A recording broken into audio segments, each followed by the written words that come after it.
ಸ್ವಲ್ಪ ಹೊತ್ತು ತಡ್ಕೋ, ನಾನಿದ್ದೀನಲ್ಲ.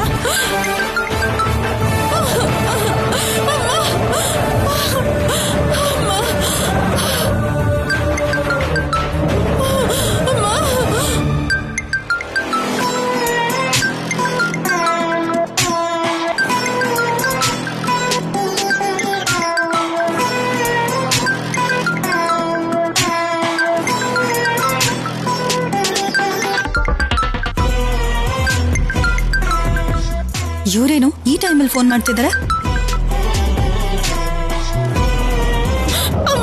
ರಾಹುಲ್, ಭಾಷಣಿಗೆ ನೋವು ಶುರು ಆಗಿದೆ. ನಾನು ಹಾಸ್ಪಿಟಲ್ ಕರ್ಕೊಂಡು ಹೋಗ್ತಾ ಇದ್ದೀನಿ, ಬೇಗ ಬಾಪ್ಪ.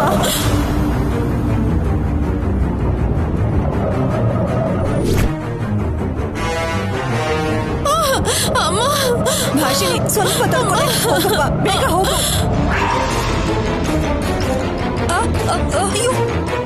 ಆಂಟಿ, ಆಂಟಿ, ಭಾಷಿಣಿ, ಸ್ವಲ್ಪ ಬೇಗ ಹೋಗಮ್ಮ. Bhashini, aunty, aunty, aunty, aunty, aunty. ಏನ್ ಪ್ರೀತಿ, ಏನಾಯ್ತು? ಆ ಸಾವಿತ್ರಿ ರಾಹುಲ್ಗೆ ಫೋನ್ ಮಾಡಿದ್ದಾರೆ.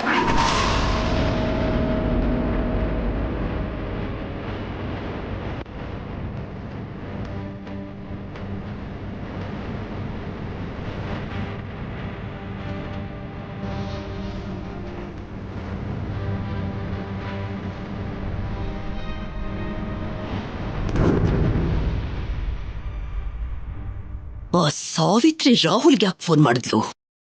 ಅಳಿಯ ಅಲ್ವಾ ಅಂತ ಮರ್ಯಾದೆ ಪೂರ್ವಕವಾಗಿ ಮಾಡಿರ್ತಾಳೆ. ಬೇಡ ಅಂತ ಹೇಳಿದ್ಮೇಲೆ ಯಾಕೆ ವಿವರಣೆಗಳು, ಕ್ಷೇಮ ಸಮಾಚಾರಗಳು?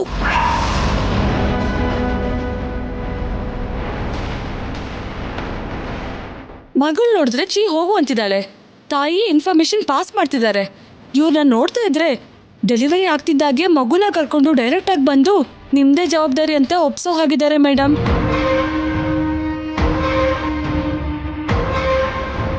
ನಿಜವಾಗ್ಲೂ ಅದೇ ನಡೆದ್ರೆ ರಾಹುಲ್ ಭಾಷಿಣಿ ಮೇಲಿರೋ ಪ್ರೀತಿಯಿಂದ ಸರಿ ಅಂತಾನೆ ಸಂಬಂಧನ ಬೆಳೆಸ್ಕೋತಾನೇನೋ.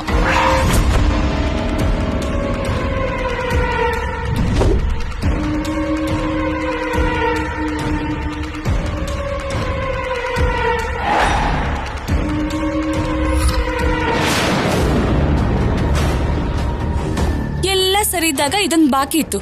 ಇವ್ರಿಗೆ ಪೇನ್ಸ್ ಇವಾಗ್ಲೇ ಬರ್ಬೇಕಿತ್ತ? ಯಾವಾಗ ಬಂದ್ರೆ ಏನ್ ವನಜಕ್ಕ, ನಾವಿಬ್ರು ಇದ್ದು ಕೂಡ ಆ ಪ್ರೆಗ್ನೆನ್ಸಿ ಫೇಲ್ ಮಾಡೋದಕ್ಕಾಗ್ಲಿಲ್ಲ ಅಲ್ವಾ? ಅದು ನಮ್ ಫೇಲ್ಯೂರ್ ಅಲ್ಲ ಪ್ರೀತಿ. ನಿಜ ಹೇಳ್ಬೇಕು ಅಂದ್ರೆ ಆ ಮಗುವಿಂದನೇ ತಾನೆ ಅವಳು ಈ ಮನೆಯಿಂದ ದೂರ ಆಗಿದ್ದು. ಆದ್ರೆ ಅದು ಟೆಂಪರರಿ ಅಕ್ಕ.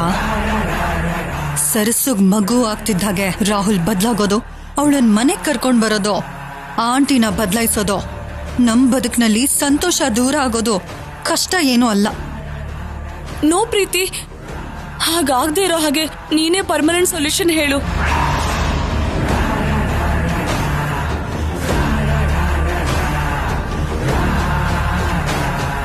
ಸೀಮಂತದಲ್ಲಿ ಮಿಸ್ ಆಗಿರೋ ಪ್ಲಾನ್ ಈ ಸರಿ ವರ್ಕೌಟ್ ಆಗೋ ಹಾಗೆ ಮಾಡಬೇಕು.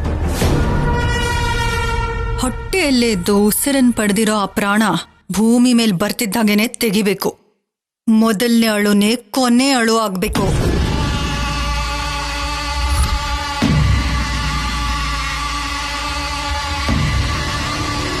ಆದ್ರೂ ಇಷ್ಟು ವೈಲ್ಡ್ ಆಗಿ ಮಾತಾಡ್ಬೇಡ ಪ್ರೀತಿ.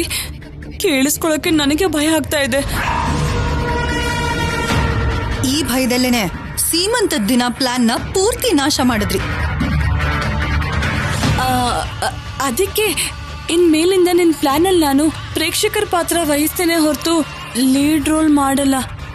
ಅದನ್ನ ಪ್ರತ್ಯೇಕವಾಗಿ ಹೇಳೋ ಅಗತ್ಯ ಇಲ್ಲ. ಕೆಲಸ ಮಾಡಲ್ಲ ಆದ್ರೆ ರಿಸಲ್ಟ್ ಮಾತ್ರ ಬೇಕು ನಿಮ್ಗೆ. ಏನೋ ನಿನ್ನ ಅಭಿಮಾನ.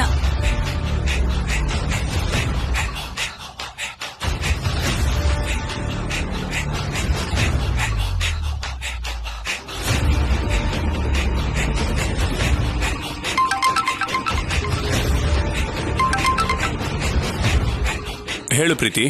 ಸರಸು ಈಗಷ್ಟೇ ಹೊಟ್ಟೆ ನೋವಂತ ಹಾಸ್ಪಿಟಲ್ಗೆ ಹೋಗಿದ್ದಾಳೆ. ಹುಟ್ಟೋ ಮಗು ಜೀವಂತವಾಗಿದ್ರೆ ನನಗೀ ಮನೇಲಿ ಸ್ಥಾನ ಇರಲ್ಲ, ನನ್ನ ಜೀವನಕ್ಕೆ ಅರ್ಥ ಇರಲ್ಲ.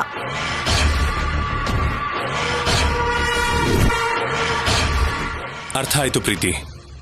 ಹಾಸ್ಪಿಟಲ್ ಅಡ್ರೆಸ್ ಕಳಿಸು, ಮಿಕ್ಕಿದ್ದನ್ನು ನಾನು ನೋಡ್ಕೋತೀನಿ. ಸರಿ.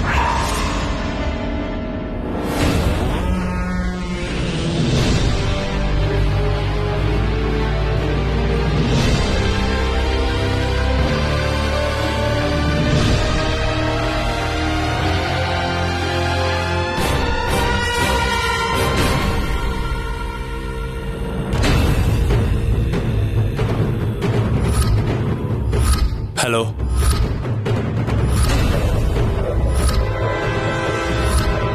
ಹಾಸ್ಪಿಟಲ್ ಅಡ್ರೆಸ್ ಜೊತೆ ನಿಮ್ಮ ಪೇಮೆಂಟ್ ಕೂಡ ಕಳಿಸ್ತೀನಿ. ಕೆಲಸ ಪೂರ್ತಿ ಆದ್ಮೇಲೆ ಕಾಲ್ ಮಾಡು. ಸರಿ ಅಣ್ಣ.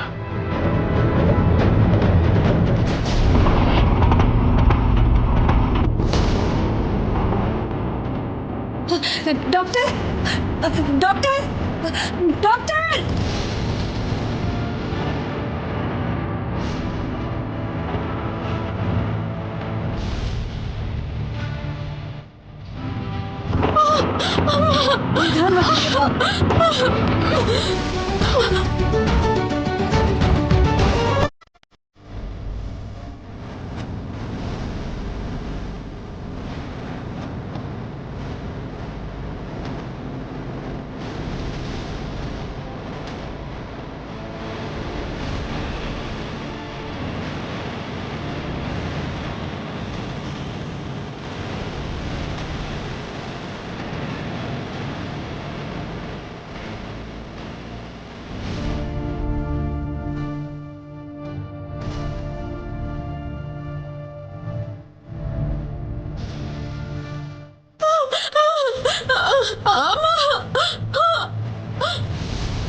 ಭಾಷಿಣಿ,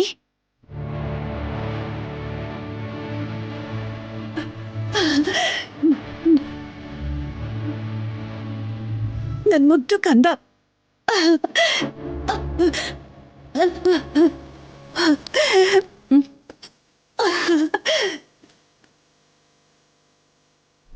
ಹೊಟ್ಟೆಲಿರೋ ಮಗುಗೆ ತಂದೆ ಸ್ಥಾನದಲ್ಲಿದ್ದು ಯಾವ ಸಮಸ್ಯೆನೂ ಆಗದೆ ಇರೋ ಹಾಗೆ ನೋಡ್ಕೋತೀನಿ ಅಂತ ನಾನು ನಿಮ್ಮೆಲ್ಲರ ಮುಂದೆ ಮಾತು ಕೊಡ್ತಾ ಇದ್ದೀನಿ. ನಿಮ್ ಕರುಣೆ, ದಯೆ, ಪ್ರೀತಿ ನನಗ್ ಮಾತ್ರ ಅಲ್ಲ, ನನ್ನ ಹೊಟ್ಟೆಲಿರೋ ಮಗು ಕೂಡ ಅಗತ್ಯ ಇಲ್ಲ.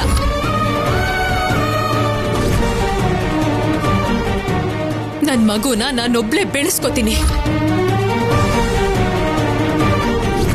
ಅವಳು ಹೊಟ್ಟೆಯಲ್ಲಿ ಆ ಮಗು ಇಲ್ಲ ಅಂದಿದ್ರೆ, ಅಲ್ಲ ನಾನೇ ಆ ಮಗುಗೆ ತಂದೆ ಅಂತ ಮೊಂಡುತನದಿಂದ ಭಾಷಿಣಿ ವಾದಿಸದೇ ಇದ್ದಿದ್ರೆ ನಮ್ಮಿಬ್ಬರ ಲೈಫಲ್ಲಿ ಯಾವ ಸಮಸ್ಯೆನೂ ಬರ್ತಾನೆ ಇರಲಿಲ್ಲ.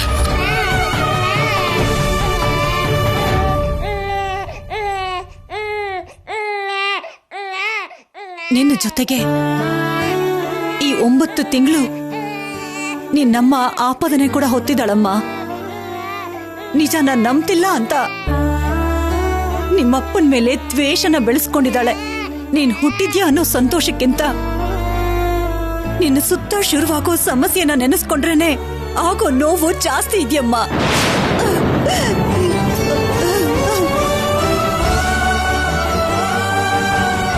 ಎಲ್ರ ಸಂತೋಷಕ್ಕೆ ಕಾರಣ ಆಗ್ಬೇಕಾಗಿರೋ ನೀನು ಇವಾಗ ಉತ್ತರ ಗೊತ್ತಿಲ್ದಿರೋ ಪ್ರಶ್ನೆ ಆಗಿ ಬದಲಾಗಿದ್ಯಾ ತಾಯಿ.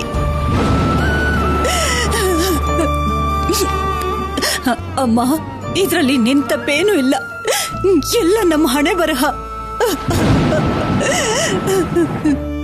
ನಿಮ್ಮಪ್ಪ ನಿನ್ನ ಭಾಷಿಣಿ ಮಗಳಾಗಿ ನೋಡ್ದೆ ಹೆತ್ತ ಮಗಳಾಗಿ ನೋಡ್ಬೇಕು ಅಂತ ನಿಮ್ಮಮ್ಮ ಆಸೆ ಪಡ್ತಾ ಇದ್ದಾಳೆ. ಆದ್ರೆ ಇಷ್ಟು ದಿನ ದಿನಾನೇ ಒಪ್ಕೊಳ್ದೇ ಇರೋ ರಾಹುಲ್ ಇವಾಗ ಒಪ್ಕೋತಾನ?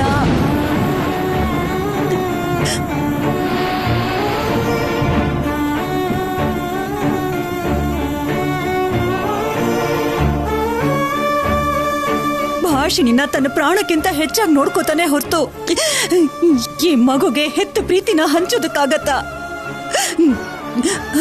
ಗಂಡನ ಮೇಲೆ ದ್ವೇಷ ಬೆಳೆಸ್ಕೊಂಡಿರೋ ಭಾಷಿಣಿ ಅವನಿಂದ ಇನ್ನೂ ದೂರ ಆಗ್ತಿದಳಮ್ಮ.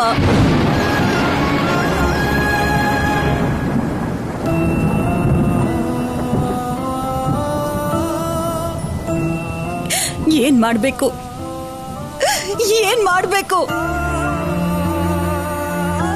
ಈ ಎಲ್ಲಾ ಪ್ರಶ್ನೆಗಳಿಗೂ ಉತ್ತರನ ಎಲ್ಲಿ ಹುಡುಕ್ಬೇಕು?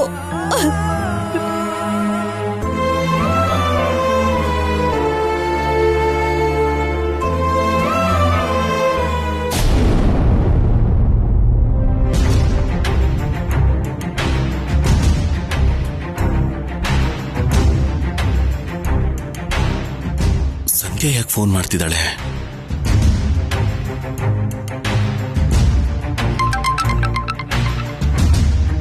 ಹಲೋ ಸಂಧ್ಯಾ.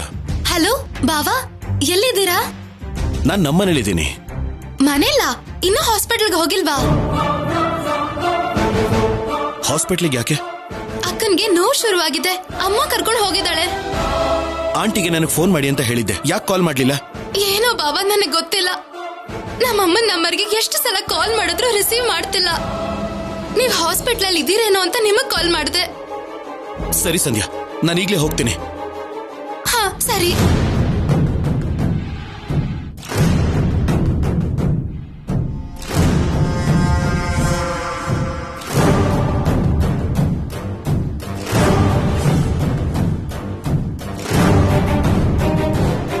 ರಾಹುಲ್,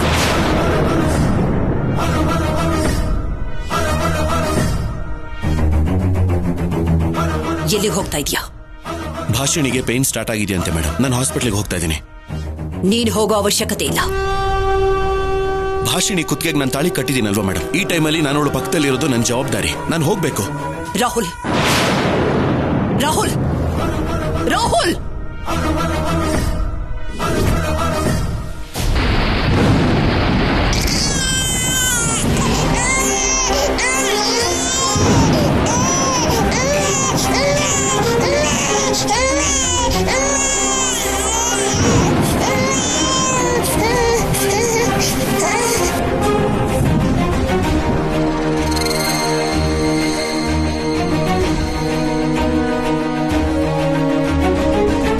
ನಿನ್ಗೋಸ್ಕರ ನಿನ್ನಮ್ಮ ಕಟ್ಕೊಂಡಿರೋ ಗಂಡನ್ನೇ ದೂರ ಮಾಡ್ಕೊಂಡಿದ್ದಾಳೆ. ಗೊತ್ತಿಲ್ಲದೆ ಇರೋ ಭವಿಷ್ಯಕ್ಕೋಸ್ಕರ ಹುಚ್ಚು ಕನಸುಗಳನ್ನ ಕಾಣ್ತಾ ಇದ್ದಾಳೆ.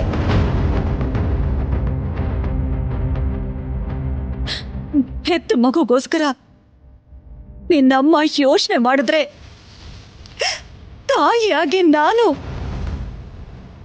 ನನ್ನ ಮಗಳು ಸಂತೋಷನ ಯೋಚನೆ ಮಾಡದೆ ಹೇಗಿರ್ಲಿ?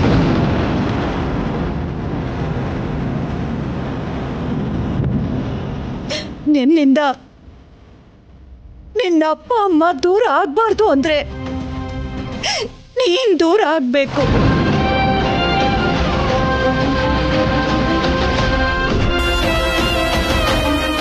ಇಷ್ಟು ದಿನದ ಆಪಾದನೆ ಹೋಗಿ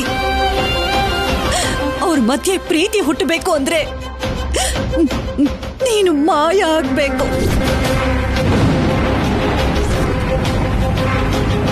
ಹುಟ್ಟುತ್ತಿದ್ದಾಗೆ ತಾಯಿ ಮಗುನ ದೂರ ಮಾಡೋದು ಪಾಪನೆ. ಆದ್ರೆ ನನ್ನ ಮಗಳ ಭವಿಷ್ಯಕ್ಕೋಸ್ಕರ ಈ ತಾಯಿಗೆ ಬೇರೆ ದಾರಿ ಇಲ್ಲ.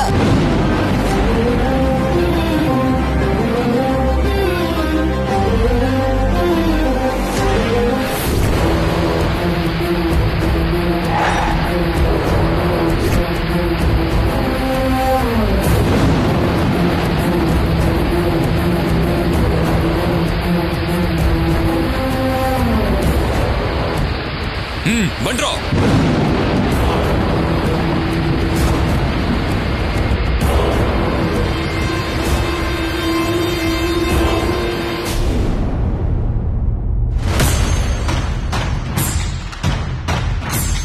ಇದೇನಿದು ಮಗನ್ ಕರ್ಕೊಂಡ್ ಬಂದ್ರಲ್ಲ, ಏನಾಯ್ತು? ನೀವ್ ನನ್ಗೊಂದು ಸಹಾಯ ಮಾಡ್ಬೇಕು ಡಾಕ್ಟರ್. ಸಹಾಯನಾ? ಏನು? ನನ್ ಮಗಳಿಗೆ ಇನ್ನೂ ಪ್ರಜ್ಞೆ ಬಂದಿಲ್ಲ. ಅವಳು ಕಣ್ಬಿಡ್ತಿದ್ದ ಹಾಗೆ ಮಗು ಹೊಟ್ಟೆಲೆ ಸತ್ತೋಯ್ತು ಅಂತ ಸುಳ್ಳು ಹೇಳ್ಬೇಕು ಡಾಕ್ಟರ್.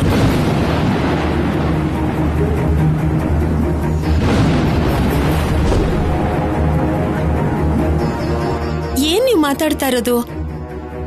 ಮಗು ಇಷ್ಟು ಹೆಲ್ದಿ ಆಗಿರುವಾಗ ಸತ್ತೋಗಿದೆ ಅಂತ ಹೇಳ್ತಾ ಇದ್ದೀರಲ್ಲ, ನಿಮ್ಗೇನಾದ್ರೂ ಬುದ್ಧಿ ಕೆಟ್ಟಿದ್ಯಾ?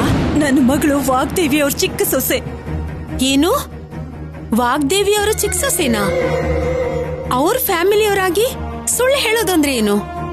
ನನ್ ಮಗಳಿಗೂ ಅಳಿಯಂದಿರ್ಗೂ ಮಧ್ಯೆ ಏನೋ ಮನಸ್ತಾಪ ಬಂದಿದೆ. ಹುಟ್ಟಿದ ಮಗುಗೆ ತಂದೆ ತಾನೇ ಅಂತ ರಾಹುಲ್ ನಂಬ್ತಾ ಇಲ್ಲ. ನನ್ನ ಮಗಳು ನಂಬಿಸೋದಿಕ್ಕೆ ಎಷ್ಟೇ ಪ್ರಯತ್ನ ಮಾಡಿದ್ರು ಅವಳನ್ನ ಪ್ರೀತಿಸ್ತೀನಿ ಅಂತಾನೆ ಹೊರತು ನಿಜನ ಮಾತ್ರ ಒಪ್ಕೋತಾನೆ ಇಲ್ಲ.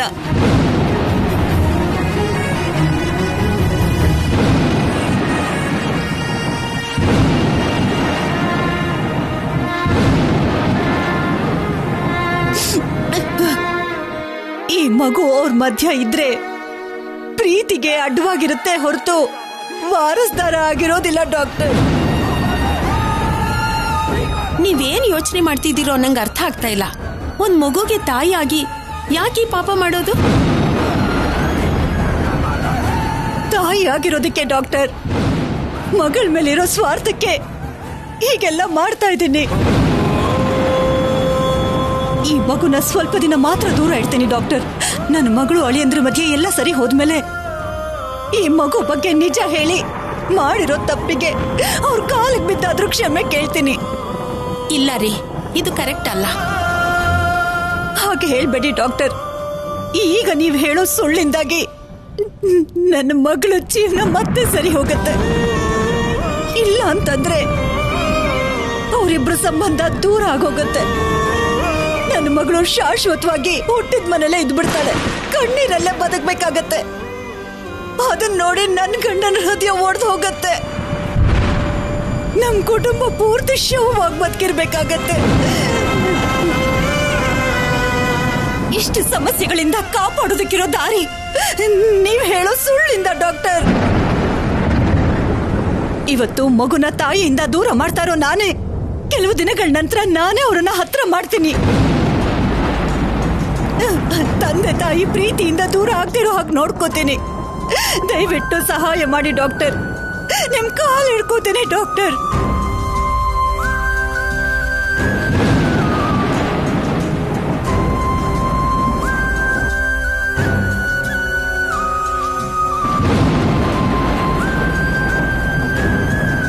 ಸರಿ.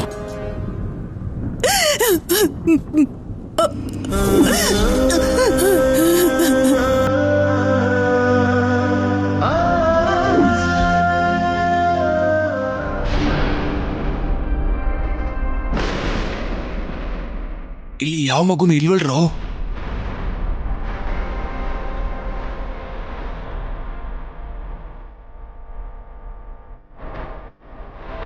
ಅಣ್ಣ ಎಲ್ಲೂ ಇಲ್ಲ ಅಣ್ಣ, ಎಲ್ಲೂ ಇಲ್ವಾ? ಹಾಗಿದ್ರೆ ಇನ್ಫಾರ್ಮ್ ಮಾಡೋಣ ಬಾ.